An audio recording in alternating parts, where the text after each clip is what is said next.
Hello friends, मैं विकास कुमार आप सभी का स्वागत करता हूं my YouTube channel Mathura coaching centre में। तो दोस्तों हम देखने वाले हैं एसएसटी जीडी के लिए दोस्तों गणित के दोस्तों टॉप 5 मैथ क्वेश्चन। चलिए दोस्तों आज ये क्लास स्टार्ट करते हैं बिना देरी के। तो देखिए दोस्तों हमारा पहला क्वेश्चन स्क्रीन पर आ चुका है। Question number 1। क्वेश्चन नंबर 1 देखिए क्या कहता है। 5 से विभाज्य 3 क्रमागत प्राकृतिक संख्याओं का योग 225 है, उनमें से सबसे बड़ी संख्या कौन सी है। ठीक है, तो भाई इस क्वेश्चन को मैं 2 तरीके से कराने वाला हूँ। ठीक है, जैसे क्वेश्चन ये कह रहा है 5 से विभाज्य 3 क्रमागत प्राकृतिक संख्याओं का योग 225 है। मैंने माना वो संख्या आपकी x थी। ठीक है, और दूसरी संख्या भाई क्या हो जाएगी, वो हो जाएगी दोस्तों 5 से विभाज्य था दोस्तों क्या 5 के अंतराल में चलेगी तो x प्लस के 5 हो जाएगी।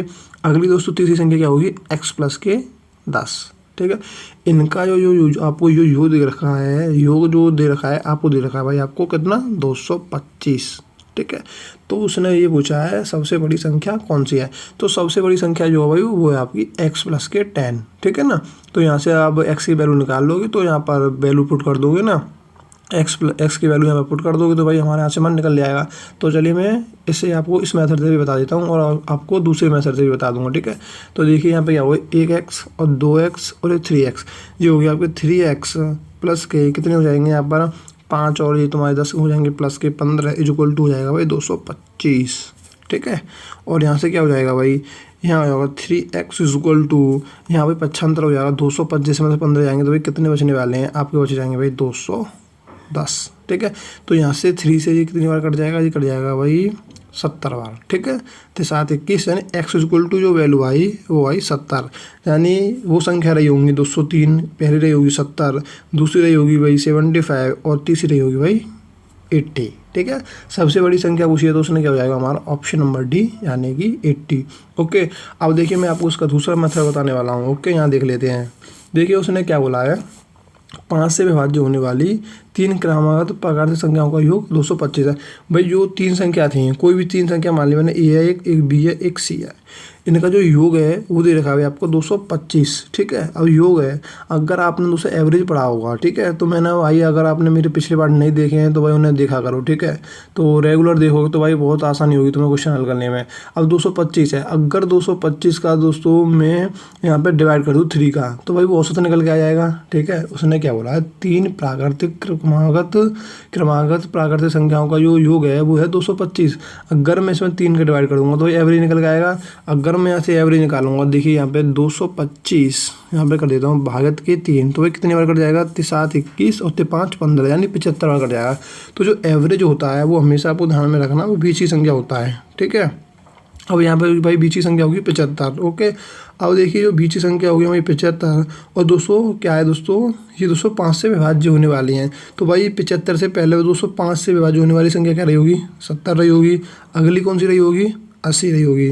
ओके, तो भाई यहाँ पे उसने पूछा है आपसे सबसे बड़ी संख्या होगी होने वाली है आपकी दोस्तों 80 यानी 80। ओके, तो भाई ऐसा है मेरे सारे पार्टों को देखा करो। ठीक है, तो मैंने खूब डिटेल में बताया है। ओके, तो शायद ये आपके दोस्तों समझ में नहीं आया होगा, बट दोस्तों आप सारे पार्ट रोजाना देखोगे तो दोस्तों ईजिली आपके समझने आने वाला है। ओके, कैसे भी कर सकते हो, दोनों आसान तरीके हैं। ठीक है, नेक्स्ट क्वेश्चन ले लेते हैं। Question number 2। क्वेश्चन नंबर 2 देखिए क्या कहने वाला है। देखिए आपको पता है दोस्तों अगर आप एसएससी जीडी की तैयारी कर रहे हो तो वहाँ में आपको 1 से 2 क्वेश्चन 100% आपको देखने को मिलेगा किसका दोस्तों बोर्ड मार्क्स से। ओके, तो इसका दोस्तों हम सॉल्यूशन देख लेते हैं, काफ़ी इजी है। देखिए क्या है 10x। ठीक है, 10x अपॉन में 3 प्लस, अब दोस्तों इसका अंदर गुणा करूँगा तो भाई क्या हो जाएगा 5/2 × 2 है तो भाई 5 बचेगा। ठीक है ना, तो भाई कैलकुलेशन जितनी आप सरल करोगे जितनी छोटी करोगे आपके लिए दोस्तों टाइम बचाएगी। ठीक है, आपके लिए फ़ायदा है। तो 5 × 2 × 2 बाई 2 से 2 कट जाएगा तो 5 बच जाएगा। अंदर गुणा हो रहा है माइनस, यहाँ हो जाएगा भाई आपका 5x अपॉन में 6 इक्वल टू क्या हो जाएगा भाई 7/2। तो यहाँ से अब हम भाई कैलकुलेशन करने वाले हैं 10x अपॉन में 3। ओके, अब यहाँ हो जाएगा माइनस के 5x अपॉन में 6 इक्वल टू भाई ये लिखा हुआ है आपका 7/2। 7/2 का मतलब कितना होता है भाई 3.5। ओके, अब अगर मैं इसको 5 को इधर भेजूंगा तो भाई तो माइनस को गिरने वाला है -5। तो यहाँ पर कितना अंतर बच जाएगा भाई 3.5 में से -5 में से 3.5 गई तो भाई कितने बचने वाले हैं, ये बचने वाले हैं आपके भाई 1.5 यानी 3/2। तो मैं यहाँ भाई 3/2 हो सकता हूँ डायरेक्ट। ठीक है, मैंने यहाँ आपको बता दिया कैसे लिखा है 3/2 में यहाँ लिख दिया। अब बस आपको दोस्तों ये हल कर लेना है। यहाँ से आप एक्स की वैल्यू निकाल लोगे।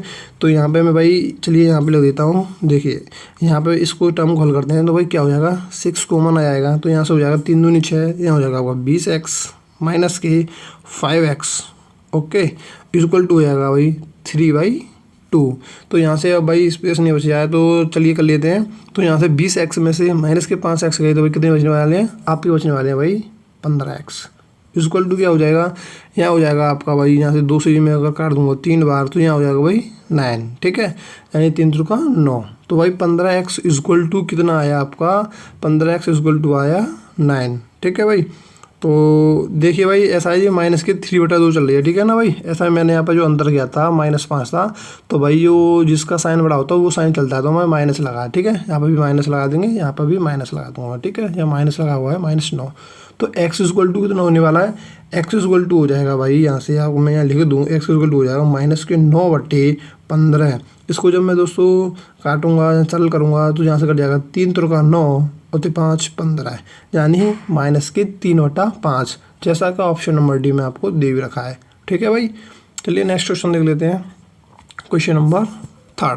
तो ये क्वेश्चन नंबर 3 काफ़ी इंपॉर्टेंट है। देखिए क्वेश्चन क्या कहना चाहता है, यदि दूध का मूल्य 60 रुपये प्रति किग्रा से बढ़कर 70 रुपये प्रति किग्रा हो जाता है तो एक व्यक्ति को दूध की खपत कितने प्रतिशत कम कर देनी चाहिए ताकि खर्च समान रहे, ठीक है भाई। क्या है, दूध की कीमत पहले थी भाई 60 रुपये प्रति किग्रा और बाद में दोस्तों कितनी हो जाती है 70 रुपये किग्रा, ओके। अगर मैं इसका रेशियो निकालूँ तो क्या हो जाएगा रेशियो, ये हो जाएगा दोस्तों आपका 6:7, ठीक है, ये आपके रुपए का रेशियो हो गया। अगर दोस्तों मैं यहाँ पे खपत का निकालूँ, ठीक है, खपत का, तो भाई खपत का हो जाएगा इसका विपरीत, खपत का हो जाता है भाई विपरीत, ठीक है, 7:6। अब कहने का क्या मतलब है, देखिए जो 6 रुपये में चीज़ आती थी, जहाँ 6 रुपये खर्च करते थे वहाँ 7 रुपये की खपत होती थी, ठीक है। 7 मतलब यहाँ पर दूध या जो भी है 7 kg दूध मान लो, ठीक है, 6 रुपये में 7 kg दूध आता था और यहाँ पर 6 रुपये में भाई 7 kg दूध आता था और यहाँ पर दोस्तों क्या होता था 7 रुपये में 6 kg दूध आ रहा है। तो भाई कितना मतलब कि यहाँ पर तुम देख सकते हो, मतलब कि 1 kg का अंतर बढ़ गया, ठीक है। तो भाई हमें क्या करना है, ठीक है, तो यहाँ पे अब तुम समझने की कोशिश करना, ठीक है। पहले क्या होता था भाई 6 रुपये में 7 आती थी, ठीक है। अगर वो मतलब कि यहाँ पर अगर आप मूल्य बढ़ा देते हो तो कितनी आती है भाई 6 kg दूध आता है, ठीक है। तो यहाँ से आप तुम देख सकते हो भाई कितनी मतलब कि खपत में कमी हुई है, ठीक है। 7 आती थी अब आ रही है 6, ठीक है भाई। तो यहाँ से आप तुम देख सकते हो खपत में कमी है भाई 1 की। और दोस्तों कैप कितने में कम भैया 7 पर भैया, तो 1/7% में पूछ रहा था, 1/7 × 100, ठीक है। तो यहाँ से हम लोग काटेंगे 14 7 98, ठीक है। तो आपको दोस्तों ऑप्शन पे भी नज़र रखनी है, तो 14 पॉइंट करके कुछ आने वाला है, तो जैसा कि हमें ऑप्शन नंबर बी में दे रखा है, पूरा डिवाइड नहीं करने वाले हम, okay. Option number B correct answer, ठीक है। समझ में आया होगा भाई ये आपके, ठीक है भाई, ईजिली क्वेश्चन था भाई, ठीक है ना। दोबारा वीडियो आप देख सकते हो। नेक्स्ट क्वेश्चन देख लेते हैं। नेक्स्ट क्वेश्चन दोस्तों हमारा क्या कहना चाहता है, देखिए, अगर एक बिक्री में 2500 रुपये के अंकित मूल्य पर 30% की छूट मिलती है लेकिन बिक्री केवल 1400 रुपये पर की गई तो ग्राहक को कितनी अतिरिक्त छूट मिलेगी, ठीक है। देखिए क्या है, एक दोस्तों अंकित मूल्य है, ठीक है, 2500 किसी वस्तु पर या किसी पर दोस्तों अंकित मूल्य 25 रुपये। अगर इस पर 30% की छूट दी जाती है तो वो कितने में बिक जाएगी, क्या वो इसकी 70% में बिक जाएगी, ठीक है। अपने आप में भाई कोई भी चीज़ 100% होती है, जैसा कि 100% है 2500, ठीक है। अगर मैं इस पर 30% की छूट दे दूंगा तो क्या मैं इस पर दोस्तों इसका 70% में बेच दूंगा, ठीक है। तो ये मैंने भाई 70% में बेच दी, ठीक है, अब ये बिक गई, ठीक है। तो मैं अगर कैलकुलेशन करने की कोशिश करूँ यहाँ से, देखिए यहाँ से हो जाएगा 2 जीरो से 2 जीरो कट जाएंगे और 25 सत्ते होते हैं 175, ठीक है, यानी 1750 वो वस्तु है दोस्तों। इसके हिसाब से 30% की छूट देने के बाद वो बिकनी चाहिए 1750 की, बट क्वेश्चन में बोला उसने 1400 में बिक गई है, ठीक है। तो भाई उसने आगे पूछा है तो ग्राहक को कितनी अतिरिक्त छूट मिलेगी, ठीक है भाई, सीधी सी बात है। अगर 30% की छूट मिलती तो 1750 की बिक जाती, अगर 1400 की बिकी है तो भाई 30% की छूट ना मिलेगा दोस्तों, कुछ ज़्यादा की मिली होगी, और वो ज़्यादा कितनी है वही पूछना चाह रहा है आपसे, ओके। तो 1750 की चीज़ बिकनी चाहिए, बट वो बिकी है 1400 की। तो भाई यहाँ पे कितनी छूट मिली है, वो मिली है भाई 350 रुपये की, ठीक है। अब ये जो 350 रुपये छूट मिली है ना, वो 1750 का कितना परसेंट है, बस ये इतना सा पूछना चाह रहा है, ठीक है। तो भाई आप क्वेश्चन की लैंग्वेज को आपको समझना है, ठीक है। ऐसा नहीं कि आपको 2500 पे कैलकुलेट करना है, आपको 1750 जो है, ये सॉरी 350 है, जो 1750 का कितना परसेंट है, ठीक है। कर लेते हैं, चलिए 350 अपॉन में 1750 इंटू 100, बस हमारा आंसर आ जाएगा। जीरो से जीरो कट जाएगी, ठीक है ना। तो यहाँ से तुम काट सकते हो, या ऐसा करो आप 2500 का 100, और 25 से कितनी कट जाएगी, ये कट जाएगी 25 सत्ते 75, ठीक है ना भाई। 25 सत्ते 75 यानी 70 बार कट जाएगी, ओके। अब जो जीरो से जीरो कट जाएगी, और 7 पन्ना 35 यानी 5 चौक 20, यानी 20% छूट अतिरिक्त मिली होगी, ठीक है भाई। तो क्वेश्चन ईजी था, option number B correct answer. बस इतना था, आपको वही लैंग्वेज को समझना था, ओके। नेक्स्ट क्वेश्चन देख लेते हैं। नेक्स्ट क्वेश्चन दोस्तों काफ़ी इंपॉर्टेंट है और दोस्तों इजी भी है। और देखिए मैं आपको ये क्वेश्चन करा रहा हूँ भाई, ये सभी एसएससी द्वारा पूछे गए प्रश्न है, किसी जीडी में पूछे गए हैं, किसी सीपीओ में पूछे गए हैं, और आपको शायद यकीन नहीं होगा कि भाई सीपीओ में भी पूछे गए क्वेश्चन है, ठीक है ना। तो भाई ऐसा ही है भाई, सरल भी आते हैं और हार्ड भी आते हैं। एक दो क्वेश्चन तो भाई आपका हार्ड आने वाला है, ठीक है, किसी भी ना किसी एग्जाम में, ठीक है। तो क्वेश्चन पढ़ लेते हैं।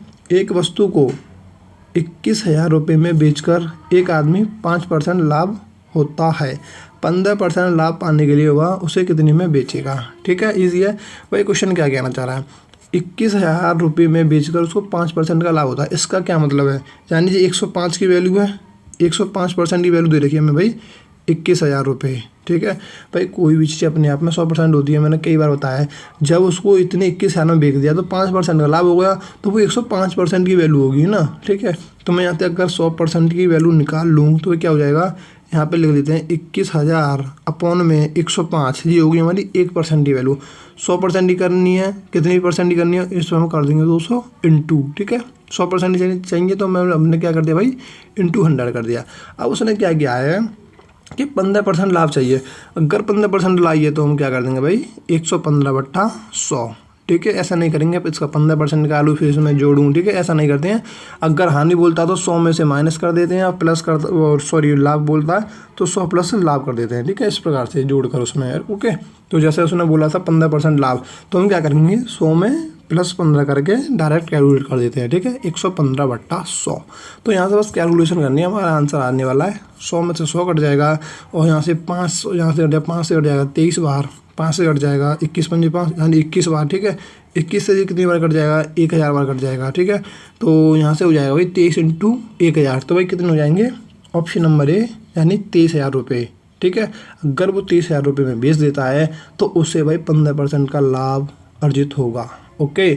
तो भाई ये हमारे टॉप 5 मैथ के क्वेश्चन समाप्त होते हैं। तो भाई वीडियो अच्छी लगे तो लाइक करें और चैनल को सब्सक्राइब करें, ओके भाई, थैंक यू।